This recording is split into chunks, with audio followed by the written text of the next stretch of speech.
I will say this, every entrepreneur that I've interviewed so far who's a top-level successful entrepreneur, they all begin their day by making a day planner and a to-do list that they put those little small steps on. I know you do that. And I know that it's important that we do that, but do you, just every day, you revisit your to-do list to make sure you're getting close? Is that something you do every day? Well, I know we're in the world of technology, thanks to a lot of different people, that, but I have at least 20 or 30 notebooks. Really? Yeah. Where, I mean, if a person could actually go back and get my date books and have a fairly good sense of what my life has been like for the last 10 years. I want to show you something that's kind of funny.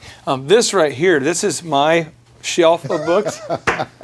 So I go back to 2001 and I have my booklets and I can tell you what equipment I was buying, and these are my cold call lists of who I called.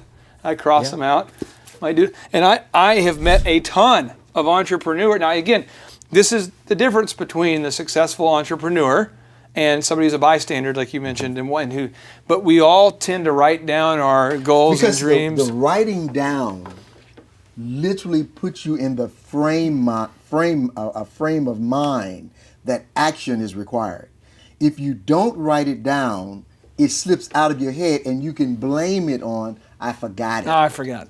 Yeah. But when you write it down, you can no longer have that ally, the I forgot it ally. So my wife's trying to teach me the whole write it down concept at home. I'm awesome at work. I write stuff down, I get it done. But at home, she said, hey, honey, can you take out the trash? And I forgot. I just forgot. I didn't. So I'm bringing the daytimer home now, and that's kind of helping me a little bit there. Well, that's good. And I haven't done that yet. New Taser technology is allowing me to remember as well. But my wife is sort of like a verbal daytimer at home. The verbal, she'll remind you. Now, learn the art of selling yourself to other people. And again, we're getting into these here. Now, a lot of people watching this, you might say, oh, I will do anything for my business, love, but I won't do selling. I will do anything, but I just won't sell. A lot of people say that. A lot of entrepreneurs I know are stuck because they won't sell. It's not something people want to do, but it's something we all have to. Now, I found I actually enjoy it now. But talk to me about learning the high art of selling yourself to other people. Well, I don't really think about selling. I think that everybody out there is buying. And you got to buy something. And why not let my something be what you want to buy? So rather than looking at it from the standpoint, I'm trying to change a mind, everybody will be bringing something into their life from another person, another place. That's the way life works. The commerce of humanity demands that of us. So when I talk to a person, I may never use the word, I got this to sell to you. But I may say, you won't believe this project that I'm working on. So you believe that everyone is already buying. Yeah. Why not just buy your stuff? Yeah. I've never heard it phrased that way. Yeah. That's awesome. So now, have a good laugh. Again, this is the science of personal achievement. I see you do this. You're not a comedian. You're not a jokester. People who know you, they know you're sincere. You're not a guy who tells elaborate jokes. That's not your gifting.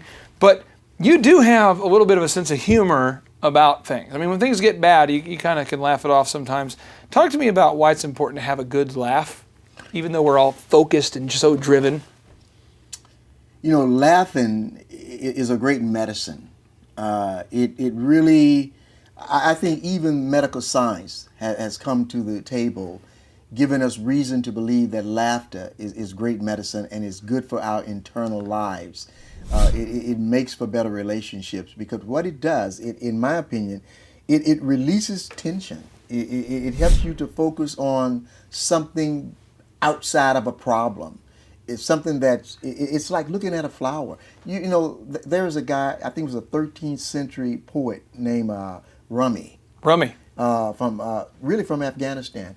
And he said, I am in search of that which causes the rose to bloom.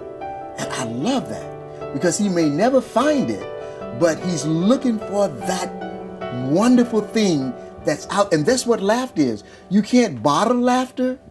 You can't buy laughter. But laughter is something that really comes out of your eyes, your face, every pore of you. And it becomes a gift, if you will, not only to yourself, but to others as well.